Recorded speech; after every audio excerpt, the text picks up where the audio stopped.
I want to welcome you to the Engineer Your Success podcast. My name is Dr. James Bryant, your host for the show. This podcast provides tools, tips, and techniques to help you achieve success both in business and in life. It is my pleasure to help guide you along your journey where you can design and live a life where you're winning at work and at home. So, welcome to today's show. So, today's show is a continuation of a recent series of episodes that we're doing, highlighting the results of some market research that we did on LinkedIn, reaching out to over 300 engineers. There were over 60 engineering professionals that responded to the survey, some providing multiple answers. But we were really looking into the input of what were some of the common challenges that engineering professionals faced when achieving success, both in their personal and professional lives. Before we get into the heart of what we're going to talk about today, I do want to give you a personal invitation to the next Engineer Your Success on ramp. It's on March 21st from 6 p.m. to 7 p.m. Eastern. And our topic is on mastering crucial conversations. So, when you need to have that conversation, but for some reason, something is holding you back. This is a critical junction point. It could be for your project, it could be for your relationship. You input, whatever the underlying would be, but you need to have this conversation. But for some reason, you're holding off. For some reason, you are not moving forward, whether it's fear of failure, fear of success, whatever it is. If that sounds like something that you deal with, or somebody that's dealing with that, you do not want to miss the next Engineer Your Success on ramp, because you're going to walk away with the ability to master crucial conversations with ease. Again, that's on March the 21st from 6 p.m. to 7 p.m. Eastern time. And you may be wondering, maybe this is your first time listening to the show. What is the Success On Ramp? Well, the Engineer Your Success On Ramp is our complimentary monthly meeting of engineering professionals and other like minded professionals who are designing their life to win at work and at home. Earlier this year, we did an on ramp session on overcoming imposter syndrome. Last month, the topic was on eliminating procrastination. And this month, the topic is on mastering crucial conversations. And I've already started to get requests for upcoming topics for a future on ramp. And the request that I'm getting focuses on delegation. So, how can we master delegation, or just getting some tools and tips to help engineering professionals, managers, business owners delegate so that they can live the life that they love? So, that takes care of the on ramp. Again, mastering crucial conversations. I look forward to seeing you there. So, let's get into today's topic. And what we're going to talk about today is how to engineer team success through management and productivity. So, this is based off of a recent survey that we conducted on LinkedIn to determine the common challenges that engineering professionals face in achieving success in their professional and their personal life. So, the survey received over 60 responses. Again, it went out to over 300 who were surveyed. And by no means is this a statistically valid survey, but it is an indication of what the engineering professionals that responded that are in our network felt were some of their pressing issues. Number one was diminished work life balance. Number two was burnout and stress. The third choice was the inability to effectively communicate. And then number four, coming in at 13% of the respondents, was managing time effectively. So we're going to focus our talk today on managing time effectively. Number five came in at professional networking. Number six was dealing with failure. And number seven was struggling with imposter syndrome. And so we're really going to focus today on this managing time effectively piece.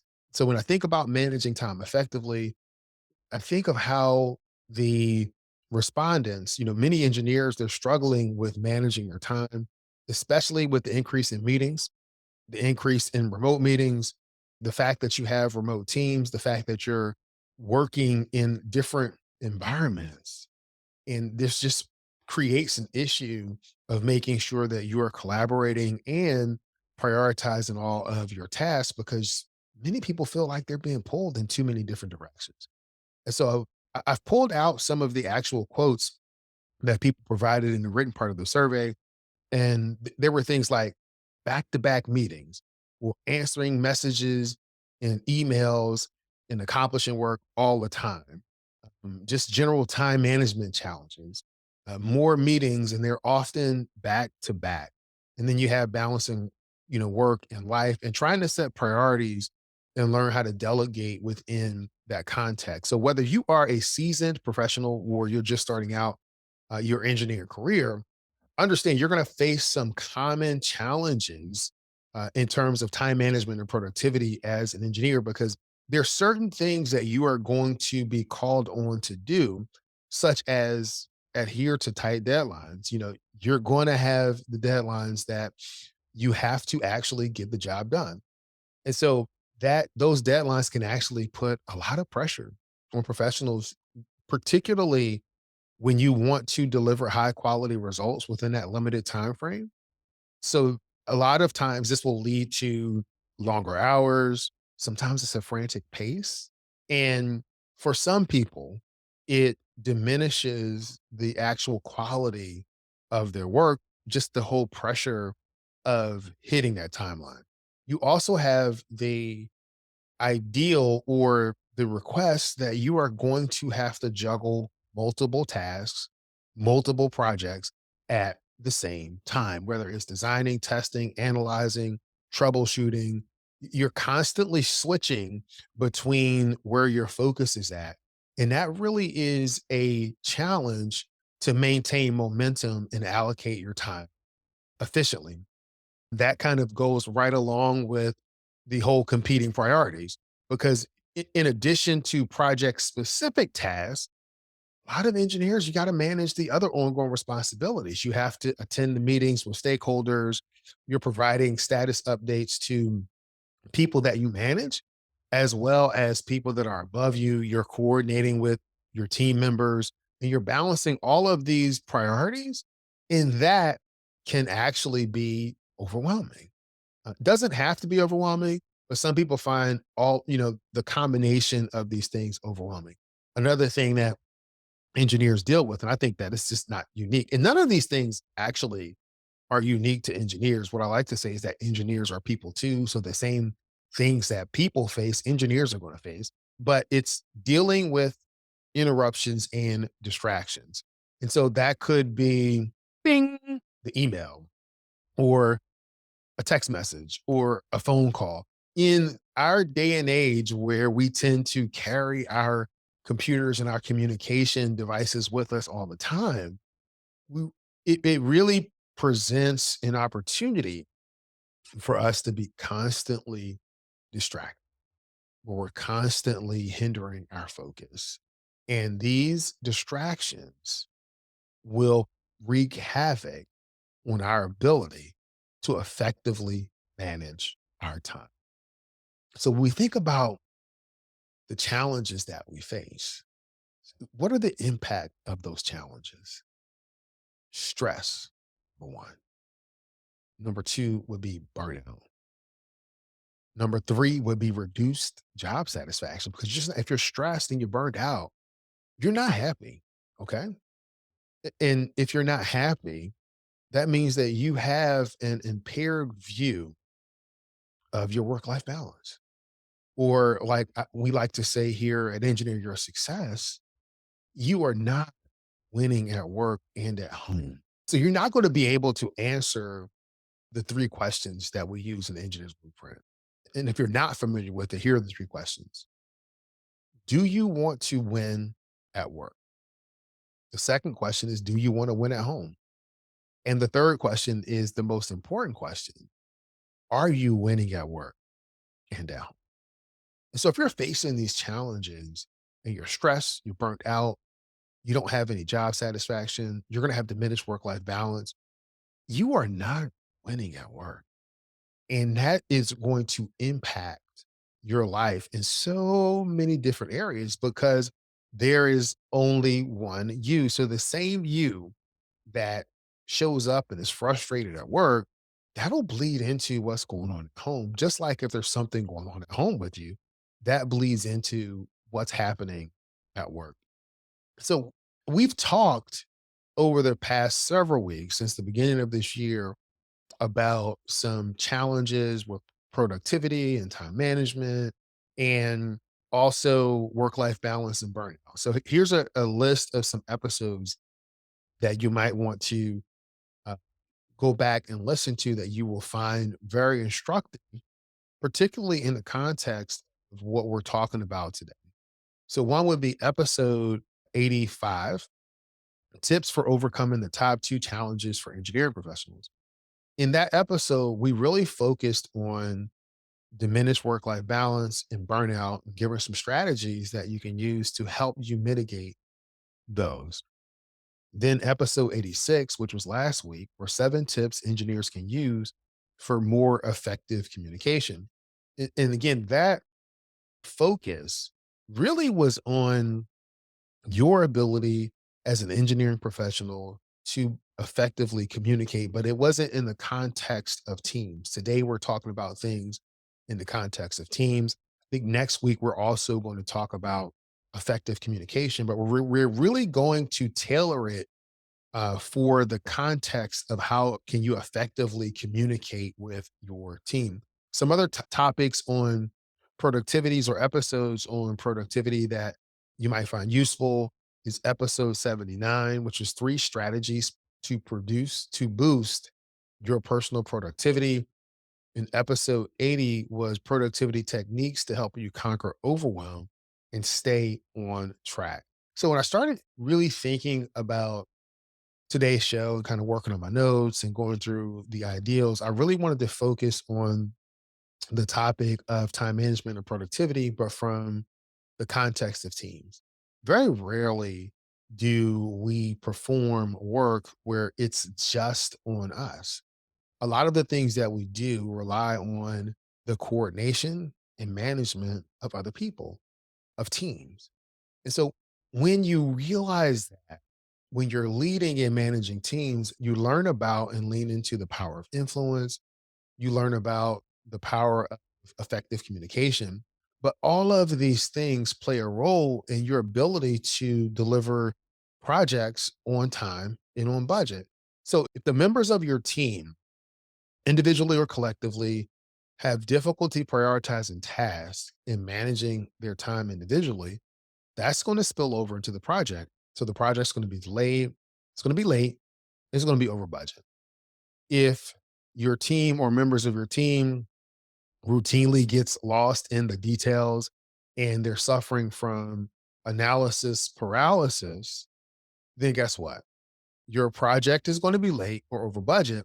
And you may also experience some quality issues. And so when you're dealing with this, what are some time management strategies that you can use to kind of help your team continue to move forward to keep you on pace so that you can finish your project on time and on budget, as well as creating an environment where your team members and your team can flourish? I would say number one would be to set clear objectives and milestones. So, many of us are familiar with working with project management software, or even having an outline, say, here's the objective, here's the milestones. But in addition to being able to see it on paper, it is setting the tone of communication as you're working with your team members and letting them know what your expectations are. You can look at number two is if there are issues that are coming up, then as a leader or team leader, I would say work with your team to start prioritizing some of those tasks collectively. Bring them in to the conversation. So as a team, identify what some of the most important or urgent tasks are that need to be addressed. And then as a team, work through assigning those priorities that fit within the project timeline, available resources, but bring your team members in on that discussion because you want buy-in, because you want the team to be able to work as cohesively and effectively as possible. Number three is delegating tasks effectively. So as tasks come through, don't just, say, hey, I need you to do this, but set the stage for what it is that you want to do. Make sure that you're clearly communicating the objectives, clearly communicating what it is that you need done and what your expectations are. When you just tell someone to do a task without those other things, you may not necessarily be delegating effectively. And when you're working with a team, you want to also take into account their skills, experience, expertise, workload, because part of the proper delegation is really helping to distribute that workload evenly and ensuring that each team member can focus on their tasks without feeling overwhelmed. Again, people are feeling overwhelmed. And so you're trying to create this environment where you can reduce the overwhelm, but also create an environment where people feel as if you're all working together. Number four is establish communication protocols. So efficient communication is crucial for successful collaboration. So set up regular meetings or check-ins to discuss progress, challenges, and any adjustments to priorities. Utilize those project management tools. I think we covered that in episode 79, but utilize your project management tools, whether in your communication platforms, whether it's Slack or Microsoft Teams, to share updates, ask questions, and provide feedback. Number five is implement a collaborative time management techniques. So adapt some time management strategies such as Pomodoro techniques for the group setting. So for examples, you can consider scheduling focus work sessions where the entire team works on their tasks simultaneously, followed by short breaks, and then bring people in to discuss progress and address any problems. You can do this if you have your team in person, or you can do it if you have a remote team. Even if you're all remote, you can do these types of activities where, okay, from this time to this time, we're all going to be focused on working on our tasks. And at the end of that period, we're going to come back together on a Microsoft Teams meeting or a Zoom meeting, and we're going to talk about progress so that we can address these questions, but also it gives you the ability to look at those issues from several different perspectives. You also, as the team leader, you have to make sure that you're monitoring progress and that you are adjusting goals and workload as needed. Say number seven, you want to encourage a healthy work life balance and just really looking at your team members, seeing are they positioned to win at work and at home. So you're encouraging your team members to set boundaries, to practice self care, because those things will lead to a more productive and engaged team. And I would say number eight is a really important one. And this is the last one we're going to talk about today is to share best practices and resources. And so, if your team members, particularly maybe you're managing multiple teams, and if a team comes up with a great deal, share that with your other team, share that with the team members, right? So, and you want to encourage the members of the team to share any of the time management tips, tools, strategies, learnings, techniques, things that they've gleaned from other people in other places. You want to create an environment where people are sharing that across the team because your team members can benefit from improved productivity and efficiency. So, this is just kind of a peek into how you can apply those time management strategies to help you more effectively manage your team, to help you find success in your team. So, next week, what we're going to focus on is we're going to talk about effective communication, but again, in the context of teams. And so the title or the focus of next week is Keys to Creating a Winning Team, Unlocking Success Through Communication. Again, I want to give you a personal invitation to the Engineer Your Success on ramp. It's going to be on Mastering Crucial Conversations on Tuesday, March 21st. 2023 from 6 p.m. to 7 p.m. Eastern Time. I'm looking forward to help you engineer your success one crucial conversation at a. And I'm going to end this podcast like I end every podcast. Many people know what to do. Fewer people know how to do it. And there's a select group of people that actually follow through and do it. And I want you to be part of that select few. Be great this week. Thanks.